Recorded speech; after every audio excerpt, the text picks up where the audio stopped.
Hello and welcome दोस्तों। Dilip trophy के final का पहला दिन और टॉस जीतती है वेस्ट जोन की टीम, मतलब प्रियांक पांचाल जो वेस्ट जोन की टीम के कप्तान है, और उन्होंने टॉस जीत करके पहले गेंदबाजी करने का फैसला किया, जो शायद उनके गेंदबाजों ने सही साबित किया कंसीडरिंग द विकेट जिस तरह का था और जिस तरह का मौसम आज के दिन देखने को मिला है।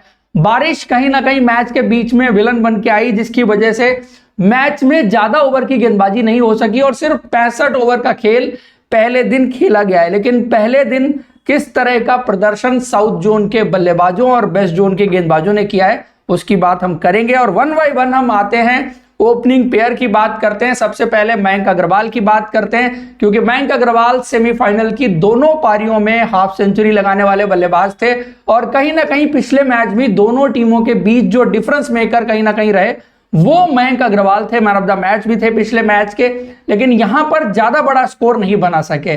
कंसीडरेशन में आपको शायद यह भी लेना पड़ेगा, जिस वजह से वेस्ट जोन के कप्तान प्रियांक पांचाल ने यह डिसीजन लिया था कि उनको पहले गेंदबाजी करनी है, वो ये था कि मौसम कुछ इस तरह का था और विकेट इस तरह की थी कि कुछ डैम्पनेस विकेट में जरूर मौजूद थी, जिसकी वजह से तेज गेंदबाजों के लिए मदद मौजूद थी। तो वहां पर ओपनर्स चैलेंज होने थे।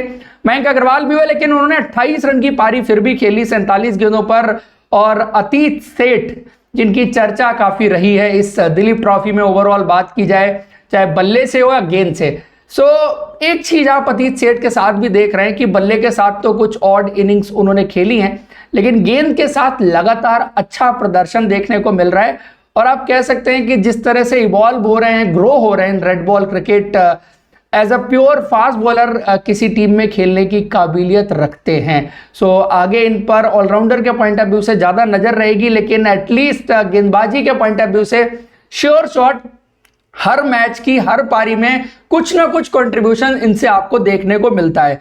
दूसरे बल्लेबाज की बात की जाए रवि कुमार समर्थ की, तो उनके लिए हॉरिबल कहूंगा मैं। ये दिलीप ट्रॉफी के कुछ पारियां रही हैं, यहां पर भी वो एक बार फिर से फेल साबित हुए। हालांकि कर्नाटका के लिए बहुत आउटस्टैंडिंग बल्लेबाज रहे और लगातार उन्होंने लंबे रन्स बनाए हैं कर्नाटका के लिए, लेकिन यहां पर वो चिंतन गाजा का शिकार होके गए और विकेट कीपर बैट्समैन हार्दिक देसाई को उन्होंने कैच दिया। 7 रन बनाए, 24 गेंदों का सामना उन्होंने किया और दोनों ने कोशिश तो की, क्योंकि गेंदें अल्टीमेटली अगर आप देखेंगे दोनों ने मिलकर के ठीक ठाक खेली। 7 ओवर की पार्टनरशिप दोनों के बीच लगी, लेकिन रन ज्यादा दोनों बल्लेबाजों के बीच नहीं बन पाए। उसके बाद 3 नंबर पर आए तिलक वर्मा, और तिलक वर्मा ने एक डिसेंट पारी आप कह सकते हैं खेली, 40 ऑड रन। इसको आप ना ये कह सकते हैं कि बहुत अच्छी पारी खेली गई है, ना आप ये कह सकते हैं कि खराब पारी खेली गई है, but average cricket Tilak Varma की तरफ से देखने को मिली। लेकिन कंसीडरेशन में आपको यह भी लेना पड़ेगा कि विकेट जो था वो इतना आसान नहीं था बल्लेबाजी के लिए। 40 रन किए 87 गेंदों पर, 5 चौके और 1 छक्के के साथ, और उनको आउट किया अर्जन नगवासवाला ने। और अर्जन नगवासवाला बहुत कमाल की गेंदबाजी इनसे अब तक देखने को मिली है। पिछले मैच में 5 इन्होंने लिया था और इंजरी जो इनको बीच में हुई थी, जिससे बहुत सारे इंडियन फास्ट बॉलर जो है वो स्ट्रगल करते रहते हैं, उस कड़ी में ये भी थे। लेकिन इंजरी के बाद जो इन्होंने वापसी की है बहुत कमाल की रही है। 5 लिया है, साथ में अच्छी गेंदबाजी, ओवरऑल अच्छे रिदम में गेंदबाजी इनसे देखने को मिल रही है। और इंडिया की टीम रेड बॉल क्रिकेट में जो लेफ्ट आर्म फास्ट बॉलर की तरफ देख रही है, इनको पहले टीम के साथ एक नेट बॉलर के रूप में जरूर रखा गया था, लेकिन अब इंडियन टीम की तरफ किस तेजी से बढ़ेंगे, इस तरह की परफॉर्मेंसेस शायद इनको और इनके सिलेक्शन को पुश करती रहेंगी अगर इनको रिपीटेटिव वे में बार बार कर पाएंगे।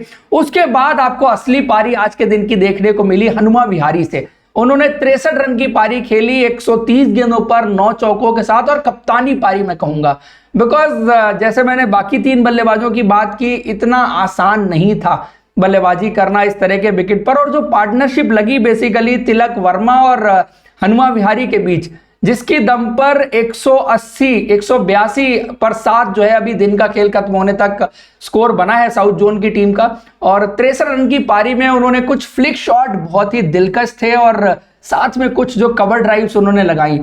Hanuma Vihari being a very good batsman and already played for India, धीरे धीरे करके एक तो उनकी वापसी इन फॉर्म हो रही है, और दूसरा जब वो खेलते हैं तो बड़े एलिगेंट लगे आज खेलते हुए, स्पेशली जिस तरह से फ्लिक खेल रहे थे। और जो चीज मैं शायद ऑब्जर्व कर रहा था कि it was all about maintaining the shape, और उनको आइडिया भी है वो स्विंगिंग गेंदों को खेलने का, बिकॉज इंग्लैंड में भी कुछ और टेस्ट मैचेस उन्होंने खेले हैं और ओवरसीज इंडिया के लिए जब खेलते थे तो ज्यादा मैचेस जो उनको मिले वो ओवरसीज ही मिले। सो कहीं ना कहीं वो एक लर्निंग रहती है। आप जब पिछले फेज में इंडिया के लिए खेले थे, सो उस पॉइंट ऑफ व्यू से उन कंडीशंस में आप क्या ठीक चीजें करने की कोशिश करते हैं, प्लेइंग लेट, और दूसरा just maintain your shape, don't try to over hit the ball. So basic shape को मेंटेन करके, और बड़ी बहुत जबरदस्त पारी थी। द ओनली थिंग इज कि जो स्पिनर को कट करने के लालच में बार बार आ रहे थे, कुछ कट शॉट उन्होंने लगाए भी, लेकिन Shams Mulani is equally good spinner.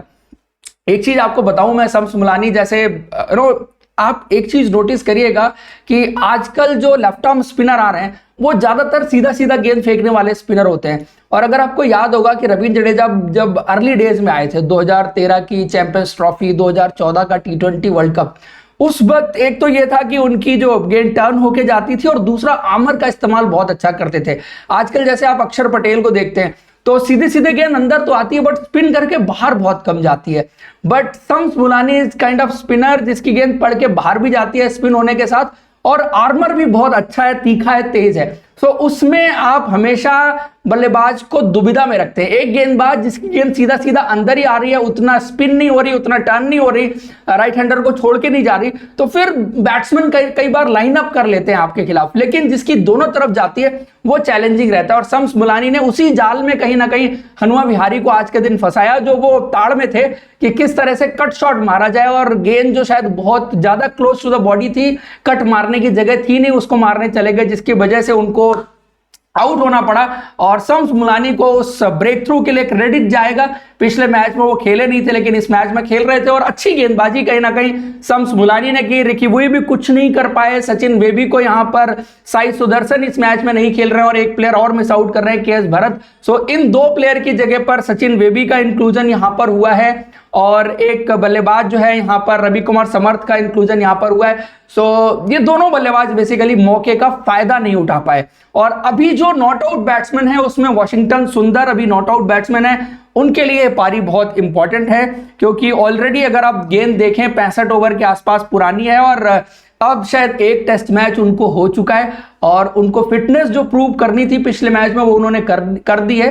अब शायद परफॉर्मेंस उस ग्राफ को उनको ऊपर लेके जाना पड़ेगा। जो इंडिया सिलेक्शन की बात वाशिंगटन सुंदर के बारे में हो रही थी, और उनके साथ दूसरे नॉट आउट बैट्समैन है विजय कुमार बेशक, तो ज्यादा बल्लेबाज बचे नहीं है, और ज्यादातर बल्लेबाजी जो है वो कल के दिन वाशिंगटन सुंदर को ही करनी पड़ेगी।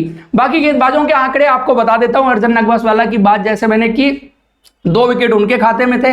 चिंतन गाजा ने गेंद बहुत अच्छा डाला है और काफी इंप्रेसिव रहे हैं। ये जो दिलीप ट्रॉफी के कुछ मैचेस हुए हैं, इसमें पिछले मैच की दोनों पारियों में उन्होंने अच्छी गेंदबाजी की थी। बल्ले से तो जो एक परफॉर्मेंस रेज हुई है, कहीं ना कहीं अपने आप को ऑलराउंडर बनाने की कवायद में वो जुटे हुए हैं। सो कोशिश उनकी तरफ से जारी है, और काफी हद तक डोमेस्टिक के लेवल पर कहेंगे कि तो आप बहुत सक्सेसफुल रहे हैं अगर उस लेवल पर बात की जाए। धर्मेंद्र सिंह जडेजा को कोई विकेट नहीं मिला, अतीत सेठ ने 1 विकेट लिया जो मैंने ऑलरेडी आपको बताया। सरफराज खान ने भी आज के दिन थोड़ी बहुत गेंदबाजी की, और शम्स मुलानी ने जो बेशकीमती विकेट हनुमा विहारी का था उसको आउट किया। और ऑल इन ऑल 65 ओवर में 182 पर 7 ये साउथ जोन का स्कोर रहा है आज के दिन पर। अब कल देखना है कि कितना टोटल यहां पर साउथ जोन की टीम बना पाती है। लेकिन जो टॉस के वक्त हनुमा विहारी बात कर रहे थे कि 250 प्लस का स्कोर इस विकेट पर अच्छा विकेट होगा, सो उससे अभी काफी शॉर्ट दिख रहे हैं। अब लेट्स सी कि वाशिंगटन सुंदर उस स्कोर तक साउथ जोन की टीम को पहुंचा पाते हैं या नहीं। तो दोस्तों ये था दिलीप ट्रॉफी के फाइनल का पहले दिन का हाल। आपको वीडियो और डिस्कशन पसंद आया तो आप लाइक जरूर करें, और अब तक आपने सब्सक्राइब नहीं किया तो सब्सक्राइब कर लीजिए। थैंक यू सो मच, मिलते हैं आप